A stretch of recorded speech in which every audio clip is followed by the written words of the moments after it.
when Justin was talking about training with Sha'Carri, and he said that he saw Sha'Carri run 10-3 hand time in 100.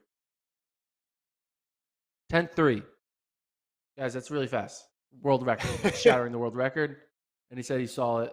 He said, yeah, she would run 10-3, 10-5s in practice. And I'm like, Mhm. did he just tell us that Sha'Carri Richardson is running world record times in practice? Like, what's going on? Now, obviously, we know that Hand times. it's going to be hand time, but still, hand time 10-3 is pretty damn fast. I thought that was crazy, and then it makes you think, like, you want to see Sha'Carri on the track now. Like, she's Mhm. running 10-3s in practice. I want to see her on the real scene, but I guess we'll have to wait. And then they talked a little bit about, you know, Sha'Carri and, the celebrity and the chaos surrounded her with everything that's going to be going on.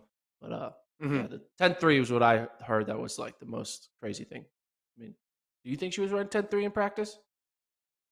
No, not the way that we would measure a 10-3 in a competition. I mean, when you have hand time, you're adding on time. You don't know if it was a flying start.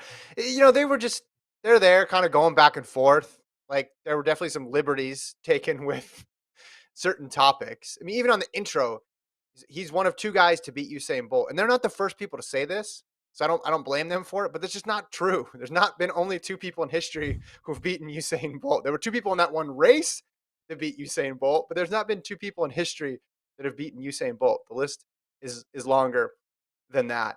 He was very high on Richardson. I mean, what did he say? She's going to be the greatest.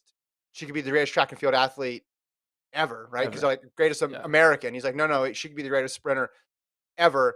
He said what separates her is her technique. She's got this natural stride that is just conducive to sprinting. He talked about the pressure of her rise, and I think you brought up a really good point on one of those sections because they're like basically like, hey, what was the issue here?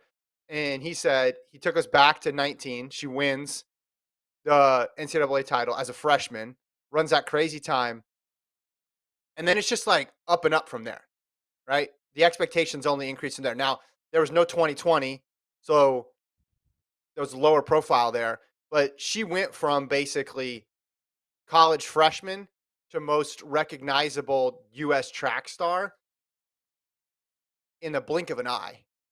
And he was talking about the struggles and the difficulties dealing with that. I mean, he trained with her, so it doesn't surprise me that he's going to be optimistic about what she can do. But the specifics of a 10-3, I mean, wouldn't be the first time you've heard someone say a crazy time in practice. It's just like when he's talking about his 40-yard dash, because remember he had some tryouts for NFL teams, and then he's saying how I worked out with one team and it was 4-2, and then it was 4-1, and then like the time just kept getting faster and faster. I think it was the Titans who told him he had a 3.9. Now, I don't doubt that someone told him that he ran a 3.9, but I have trouble believing he ran a full 2 tenths faster than Christian Coleman did when Coleman did his 40, which was filmed and pretty well documented.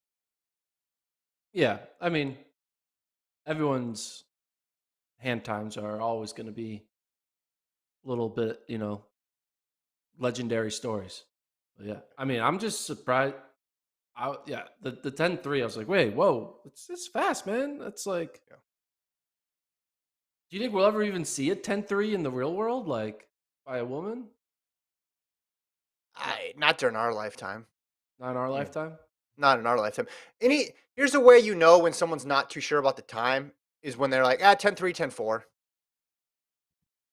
Like the time Yeah. was the like you got to be a little more precise with the time for us to be like, oh wow, that really happened. I know like field eventers often talk about practice PRs, and those ones I put a lot more stock in just because I think you're not going head to head when you're in a main competition, right? Like you're taking your turn to throw or you're taking your turn to jump. And obviously you can screw up a measurement, but I think that's less likely than you having fully automatic timing out there for 100 or a 200. And there's a lot of different ways that people communicate practice PBs. So Running wise, I find it hard to believe. And this is a topic we talked about before. Like, has a world record ever been run, or has there ever been a world record achieved in practice? I don't I don't think so. I lean against that. The other topic